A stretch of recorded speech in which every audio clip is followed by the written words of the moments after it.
मसूरी में जमीन लीज पर देने को लेकर विवाद। कांग्रेस ने प्रेस वार्ता का किया आयोजन। निजी कंपनी को लाभ पहुंचाने का आरोप। हरिद्वार में डीएम मयूर दीक्षित ने आयोजित की बैठक। 63 शिकायतकर्ताओं ने दर्ज कराई समस्याएं। 30 समस्याओं का मौके पर किया निराकरण। टिहरी में जनता दर्शन कार्यक्रम का हुआ आयोजन। विभिन्न विभागों से आई 65 जन समस्याएं। डीएम ने अधिकांश शिकायतों का मौके पर ही किया निस्तारण। ऋषिकेश में श्रम विभाग की टीम ने चलाया चेकिंग अभियान। नाबालिगों से बाल श्रम कराते पकड़े गए व्यापारी। 2 नाबालिगों को किया गया रेस्क्यू। नैनीताल में बारिश के बाद लोअर मॉल रोड पर खतरा। नैनीताल बैंक के पास आई 10 इंच की धसतान। पूरी तरह रोकी गई वाहनों की आवाजाही।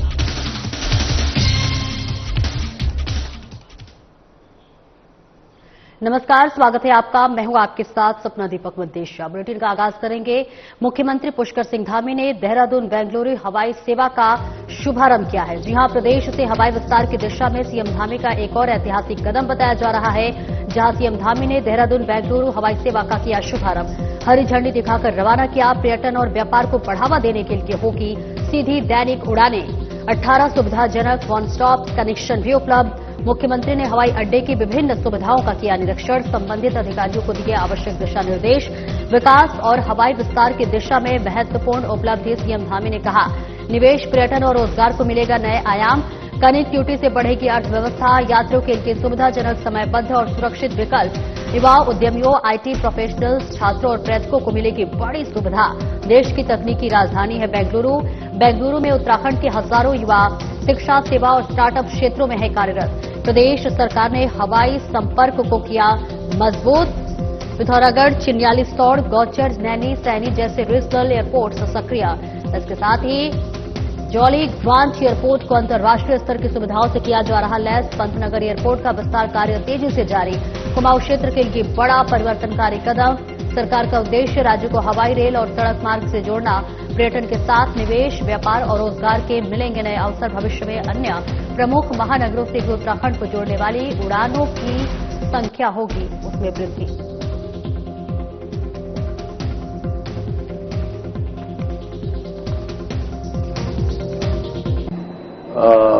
के रूप में जो मोमेंटो दिया है, उसमें भी उन्होंने उसको बहुत अच्छे तरीके से दर्शाया गया है। मित्रों, आज देश के आदरणीय प्रधानमंत्री श्री नरेंद्र मोदी जी के नेतृत्व में उनकी दूरदर्शी सोच से, उड़ान योजना से हवाई संपर्क और मजबूत हुआ है। मजबूत होने के साथ साथ आम नागरिक के लिए बहुत आसानी हुई है। और आदरणीय प्रधानमंत्री जी के निर्देशन में, उनके मार्गदर्शन में हम उत्तराखंड में भी हवाई कनेक्टिविटी को बढ़ाने के लिए विभिन्न हवाई पट्टियों और हेलीपोर्ट्स का विकास कर रहे हैं। वर्तमान में अभी तक प्रदेश के अंदर 18 हेलीपोर्ट्स को तैयार किया जा रहा है, जिसमें से 12 एयरपोर्ट्स पर सेवाएं प्रारंभ हो चुकी हैं। आज प्रदेश के कई दुर्गम क्षेत्रों में जैसे गौचर, श्रीनगर, चिन्यालीसौड़, हल्द्वानी, मुंशियारी, पिथौरागढ़, पंतनगर, चंपावत, अल्मोड़ा, बागेश्वर आदि हवाई सेवा से जुड़ चुके हैं। भविष्य में अन्य क्षेत्रों को भी हमारी हेली सेवा से जोड़ने की योजना है। हेली सेवाएं आपदा जैसी जो प्राकृतिक आपदाएं हैं, ऐसी परिस्थितियों में दूरस्थ और पर्वतीय क्षेत्रों के लिए एक लाइफ लाइन का काम करती हैं, जीवन रेखा की तरह काम करती हैं। हम उत्तराखंड को वैश्विक हवाई सेवाओं से जोड़ने के लिए भी प्रयासरत हैं, उसके लिए भी लगातार काम कर रहे हैं। अभी प्रदेश कांग्रेस पार्टी ने जॉर्ज एवरेस्ट की भूमि को 15 साल के लिए लीज पर दिए जाने का विरोध शुरू कर दिया है, जिसको लेकर आज एक होटल के सभागार में मसूरी कांग्रेस पार्टी द्वारा प्रेस वार्ता का आयोजन किया गया, जिसमें एक निजी कंपनी को लाभ पहुंचाने का आरोप लगाया गया और स्थानीय लोगों के हकूकों के साथ खिलवाड़ करने और अरबों रुपए की भूमि को 1 करोड़ रुपए सालाना दिए जाने का विरोध किया। कांग्रेस के वरिष्ठ नेता उपेंद्र थापरे ने कहा कि इसकी टेंडर प्रक्रिया में भी बहुत बड़ा घोटाला होने की आशंका है और कांग्रेस पार्टी इसको लेकर जरूरत पड़ी तो न्यायालय का दरवाजा भी खटखटाएगी। उन्होंने कहा कि स्थानीय लोगों के साथ कंपनी द्वारा भेदभावपूर्ण रवैया अपनाया जा रहा है, जिसे बर्दाश्त नहीं किया जाएगा।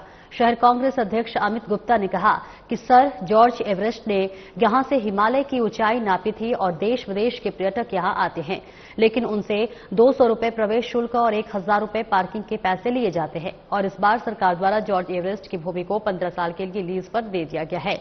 जिससे स्थानीय नागरिकों के साथ खिलवाड़ किया जा रहा है।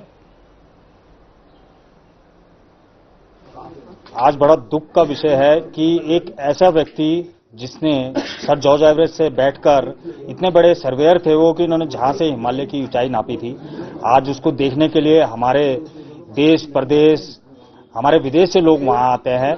लेकिन आज उस जगह को इतना प्रतिबंधित कर दिया गया है। एक तो पर्यटकों के लिए, स्थानीय लोगों के लिए 200 रुपए का टिकट लेना, 1000 रुपए पार्किंग लेना, ये कहाँ का दस्तूर है? अगर और वो वहां जाकर पर्यटन दिवस मनाकर कब भाग जाते हैं किसी को पता ही नहीं लगता। तो इस तरह का तो वो पर्यटन दिवस मनाते हैं। वो आज तक उन पर्यटन मंत्री होने के नाते वो आज तक इन स्थानीय लोगों की पीड़ा समझने उस क्षेत्र में नहीं आए। प्रेमचंद अग्रवाल जी का होटल ऋषिकेश में खड़ा हो रहा है, आपके धन सिंह जी पे आय संपत्ति का मामला है। कार कब तक इस उत्तराखंड की भोली भाली जनता को छलेंगे? हरिद्वार के डीएम मयूर दीक्षित की अध्यक्षता में जिला कार्यालय सभागार में जनसुनवाई हुई। इस दौरान विभिन्न विभागों से संबंधित 63 शिकायतकर्ताओं ने अपनी समस्याएं दर्ज कराई, जिनमें से 30 समस्याओं का मौके पर ही निस्तारण किया। शेष समस्याओं के समाधान के लिए संबंधित विभागों को निर्देश दिए। भूमि विवाद, अतिक्रमण, जल भराव, पेयजल, विद्युत, मुआवजा आदि से संबंधित समस्या दर्ज कराई गई। डीएम ने अधिकारियों को निर्देशित करते हुए कहा कि जनसुनवाई में जनता द्वारा जो भी समस्याएं दर्ज कराई जा रही हैं, उन समस्याओं का त्वरित और समयबद्धता के साथ निराकरण करें।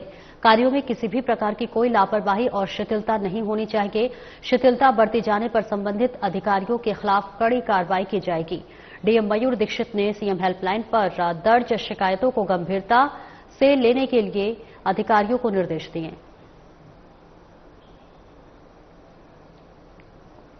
प्रत्येक सोमवार की तरह आज भी जन सुनवाई की है, जिसमें अभी तक करीबन 60 से ऊपर जो शिकायतें प्राप्त हो गई हैं और अभी भी कई शिकायतकर्ता अभी ऑफिस में हैं, तो मुझे लगता है कि शिकायत का संख्या और बढ़ेगी। इसमें हमने जो मुख्य शिकायतें आई हैं वो कुछ बिजली के कनेक्शन से रिलेटेड, कुछ पानी की सप्लाई से रिलेटेड हैं, कुछ अवैध अतिक्रमण और अन्य तरह की शिकायतें हैं, जिसमें कई शिकायतों में जो शिकायतें रिपीट हुई हैं, जिसमें पुनः शिकायतकर्ताओं को आना पड़ा है, उसमें संबंधित अधिकारियों से स्पष्टीकरण भी प्राप्त किया गया है और तत्काल ये सभी को सुनिश्चित करने के लिए बताया गया है कि 1 सप्ताह में लंबित शिकायतों का निस्तारण करें। और वहीं डीएम नितिका खंडेलवाल ने जिला सभागार में नई टिहरी में आयोजित जनता दर्शन कार्यक्रम में जनसुनवाई की। इस मौके पर विभिन्न विभागों की 65 जन समस्याएं, जिनमें पुनर्वास, लुनीवी, नगरपालिका, शिक्षा विभाग आदि शामिल है। डीएम ने अधिकांश शिकायतों का मौके पर ही निस्तारण किया। इसके साथ ही सीएम हेल्पलाइन और जनता दर्शन में प्राप्त लंबित शिकायतों की भी समीक्षा की। सभी समस्याओं पर आवश्यक कार्रवाई करते हुए उनका शीघ्र समाधान करने के लिए निर्देश संबंधित अधिकारियों को दिए।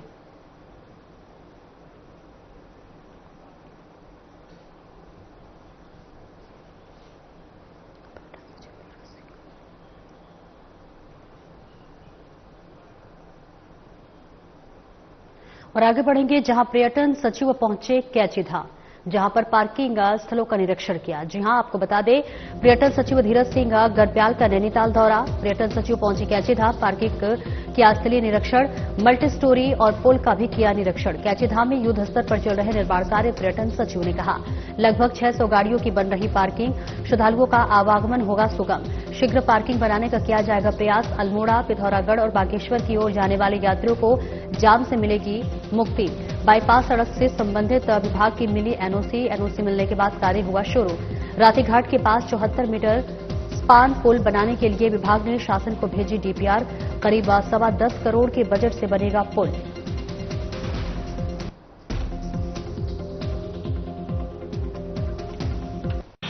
तो देखिए, वो काम चल रहा है और तेजी से चल रहा है और लगभग इसमें 600 गाड़ियों की पार्किंग की व्यवस्था होगी और एक इंटरप्रिटेशन सेंटर होगा। तो इससे पहले जो जगह जी किया था उससे थोड़ा सा चेंज हम लोग कर रहे हैं, ताकि जितने भी श्रद्धालु यहाँ पे आ रहे हैं उनका आवागमन जो भी होगा वो सुगम हो।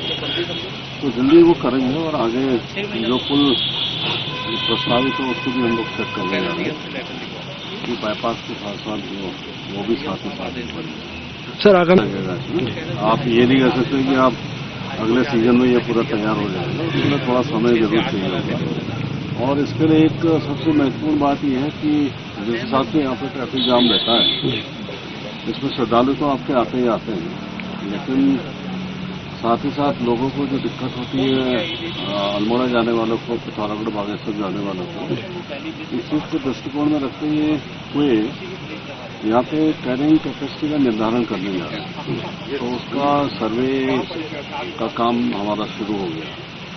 आपने देखा होगा गेट पे हम लोगों ने कैमरे वगैरह हेड काउंट करने के लिए कैमरे वगैरह लगा दिए। इससे मेरी जितने श्रद्धालु यहाँ विजिट कर रहे हैं तो उनकी संख्या हम लोग को लगातार मिल रही है। और इस एरिया में चाहे होटल्स हों, होम स्टे हों या बवाली एरिया और उसके आसपास के जितना भी एरिया हमारा आ रहा है, वहाँ पे रहने की और पार्किंग की व्यवस्था क्या है, तो उसका भी जायजा हम लोग ले रहे हैं। और उसको देखते हुए फ्यूचर में एक रजिस्ट्रेशन की व्यवस्था हम लोग करेंगे कि जितनी यहाँ की कैरिंग कैपेसिटी होगी, जितने 1000 लोग यहाँ पर आ सकते हैं, उस हिसाब से लोगों के आवागमन के लिए उस हिसाब से हम लोग प्लानिंग करेंगे। और एक ब्रेक के लिए रुकेंगे, जल्द लौटते हैं।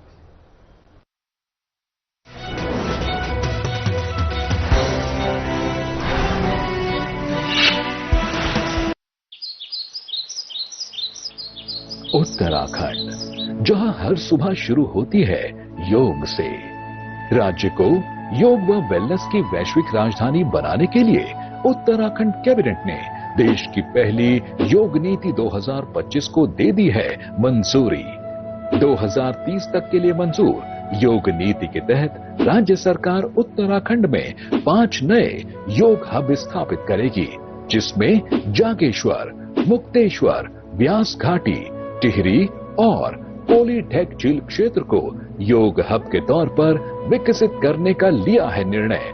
पर्वतीय क्षेत्रों में योग और वेलनेस केंद्र में निवेश पर 50% सब्सिडी दी जाएगी, जबकि मैदानी क्षेत्रों में 25% तक मिलेगी सब्सिडी। राज्य में खोले जाने वाले योग व ध्यान केंद्रों का किया जाएगा पंजीकरण। राज्य के 300 से अधिक आयुष, हेल्थ एवं वेलनेस केंद्रों में शुरू किया जाएगा योग। राज्य में योग व प्राकृतिक चिकित्सा निदेशालय का किया जाएगा निर्माण। योग नीति के तहत राज्य में करीब 13,000 से अधिक रोजगार होंगे सृजित। इसके अलावा 2,500 से अधिक योग शिक्षकों के लिए योगा सर्टिफिकेशन बोर्ड से होंगे प्रमाणित। इससे 10,000 से अधिक योग अनुदेशकों को होम स्टे, होटल आदि में रोजगार मिलने के बढ़ गए हैं अवसर। मुख्यमंत्री पुष्कर सिंह धामी जी का हार्दिक अभिनंदन, जिन्होंने योग नीति लागू करके बेरोजगार योग प्रशिक्षकों को एक अवसर प्रदान किया है, जिससे कि योग और वेलनेस केंद्र खोलने पर सब्सिडी मिलेगी। सरकार की योग नीति से हम सभी को फायदा हो। मुख्यमंत्री पुष्कर सिंह धामी की दूरदृष्टि से वैश्विक संवाद का केंद्र बन रहा है उत्तराखंड। यहाँ योग सिर्फ अभ्यास नहीं, एक जीवन है।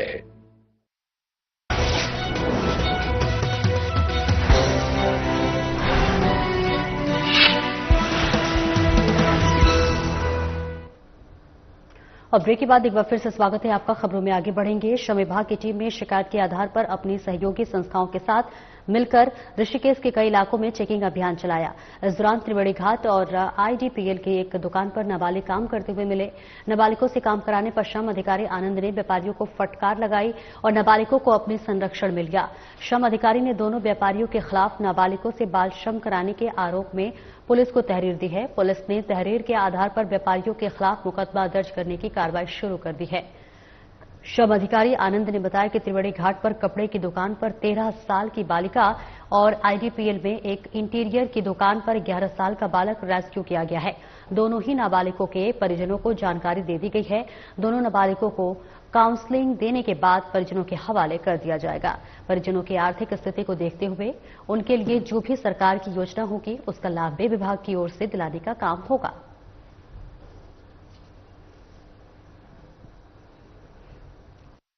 चलाया गया, जिसमें त्रिवेणी घाट मार्केट में एक नैना क्लॉथ हाउस है, उसमें से एक बालिका मिली है। लगभग उसकी उम्र जो है 13 साल के आसपास है, क्योंकि उन्होंने आधार कार्ड वगैरह अपना कोई प्रस्तुत नहीं करा है।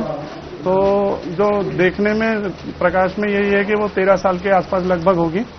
और एक ओम इंटीरियर है आईडीपीएल, वहाँ पर एक बालक मिला है, उसकी एज लगभग 10 से 11 साल होगी और रहने वाला जो है वो मुरादाबाद का बताया जा रहा है। अभी 7 दिन पहले ही आया है और 7 दिन से वो ओम इंटीरियर में गिवऋषि एजुकेशनल सोसाइटी देहरादून द्वारा टूरिज्म क्लस्टर उत्तराखंड के अंतर्गत होटल उद्यमियों के लिए सेमिनार किया गया। सेमिनार में 92 होटल उद्यमियों और होमस्टे उद्यमियों ने भाग लिया। सेमिनार के दौरान होटल उद्योग से संबंधित विभिन्न चुनौतियों, पर्यटन से जुड़े हुए विकास के अवसरों और सिडबी द्वारा प्रस्तावित वित्तीय सहयोगात्मक पहलों पर विस्तार पूर्वक चर्चा की गई। ये पहल मसूरी क्षेत्र में पर्यटन को बढ़ावा देने, स्थानीय होटल उद्यमियों को सशक्त बनाने और आर्थिक विकास को गति देने के उद्देश्य से की गई है, जिसके बाद होटल कर्मचारियों के प्रशिक्षण और प्रमाणीकरण के लिए कार्यशालाएं शीघ्र ही प्रारंभ की जाएगी। इस अवसर पर सिडकी के महाप्रबंधक सिद्धार्थ मंडल ने कहा कि होटल इंडस्ट्री का राज्य में बहुत बड़ा योगदान है और इसे और बेहतर बनाने के लिए उनके द्वारा कई योजनाओं की जानकारी सेमिनार के माध्यम से दी गई है। इस अवसर पर मसूरी व्यापार मंडल अध्यक्ष रजत अग्रवाल ने कहा कि यह सेमिनार छोटे होटल स्वामियों के लिए राहत का कार्य करेगा और उनकी आर्थिक स्थिति भी बेहतर होगी। आज बहुत ही हर्ष का विषय है। आज उत्तराखंड टूरिज्म और सिडबी और ड्रेस देवऋषि एजुकेशन सोसाइटी के द्वारा मसूरी में एक सेमिनार, एक गोष्ठी का आयोजन किया गया।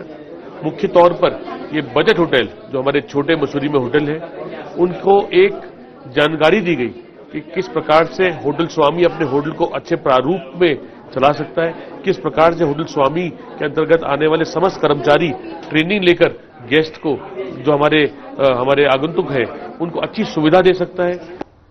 हरिद्वार एसएसपी प्रभेंद्र सिंह डोभाल के निर्देश पर पुलिस ने अंतर्राज्यीय वाहन चोर गिरोह का पर्दाफाश किया है।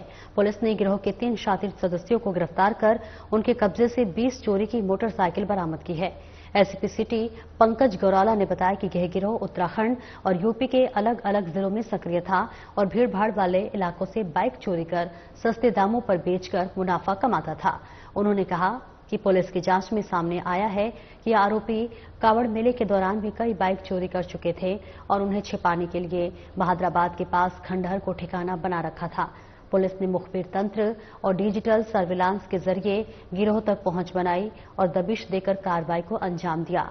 गिरफ्तार आरोपियों की पहचान लक्सर क्षेत्र के रहने वाले मोहित, आस मोहम्मद और दीपक के रूप में हुई है, जबकि गिरोह का 14 सदस्य अब भी फरार है, जिसकी तलाश में पुलिस टीमें जुटी है। पुलिस का कहना है कि इस कार्रवाई से देहात क्षेत्र में लगातार हो रही बाइक चोरी की वारदातों पर बड़ी हद तक रोक लगेगी।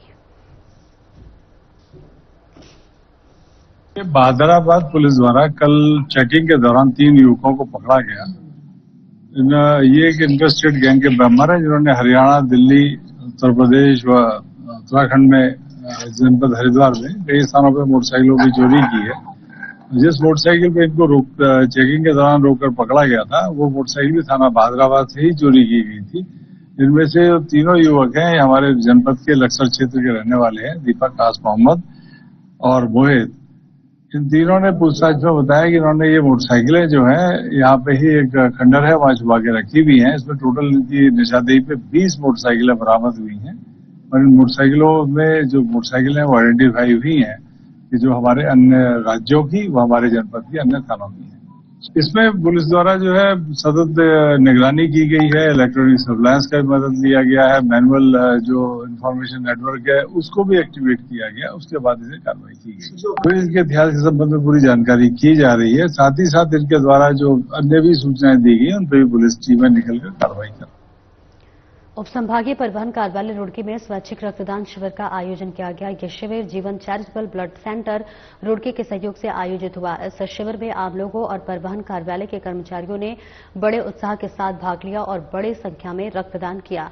एआरटीओ कृष्णा पलडिया ने बताया कि ऐसे शिविर पहले भी आयोजित किए गए हैं ताकि जरूरतमंदों को समय पर रक्त मिल सके और जीवन बचाया जा सके। उन्होंने इस शिविर को मरीजों के लिए एक बड़ी राहत बताया। शिविर के दौरान नियमित रूप से रक्तदान करने वाले रक्तदाताओं को सम्मानित भी किया गया। आयोजकों ने सभी नागरिकों से अपील की कि वे नियमित रूप से रक्तदान करें, जिससे जरूरतमंद मरीजों की समय पर सहायता की जा सके।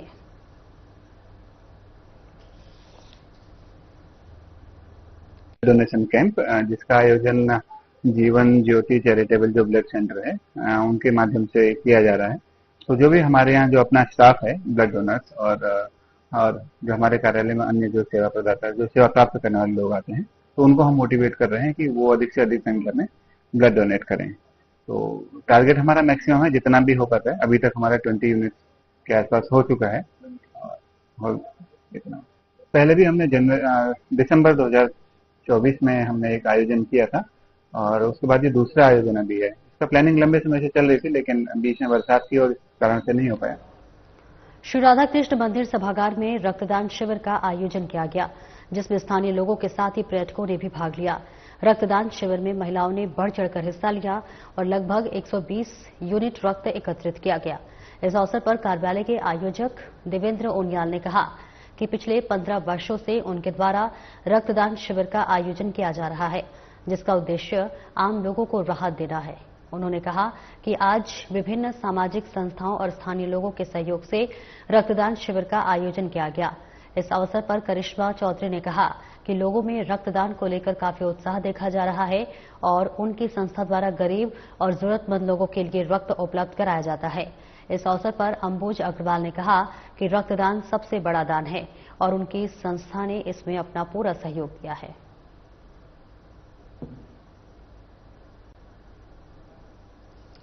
तो देखिए तस्वीरें आपको दिखा रहे हैं जहां पर राधाकृष्ण मंदिर में रक्तदान शिविर का आयोजन किया गया है। शिविर में महिलाओं ने बढ़ चढ़कर हिस्सा लिया है, तो वही कार्यक्रम में 120 यूनिट रक्त एकत्रित किया गया है। श्री राधाकृष्ण मंदिर सभागार में रक्तदान शिविर का आयोजन किया गया, जिसमें स्थानीय लोगों के साथ ही पर्यटकों ने भी भाग लिया। रक्तदान शिविर में महिलाओं ने बढ़ चढ़कर हिस्सा लिया और लगभग 120 यूनिट रक्त एकत्रित किया गया।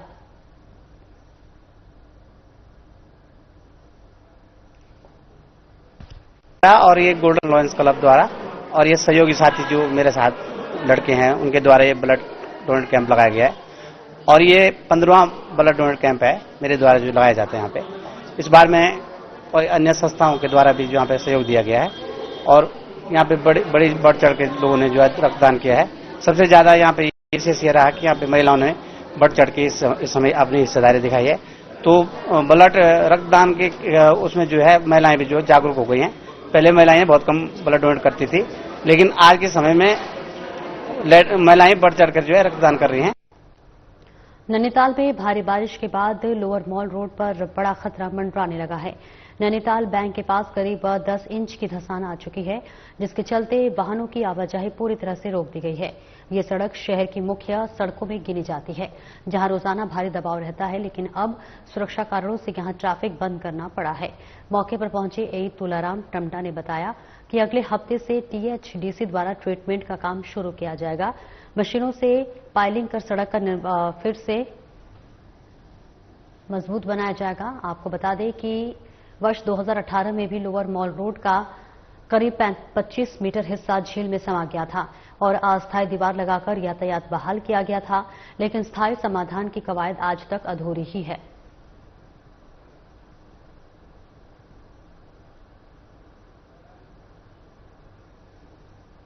तो तस्वीरें दिखा रहे जहां नैनीताल में भारी बारिश के बाद लोअर मॉल रोड पर बड़ा खतरा मंडराने लगा है।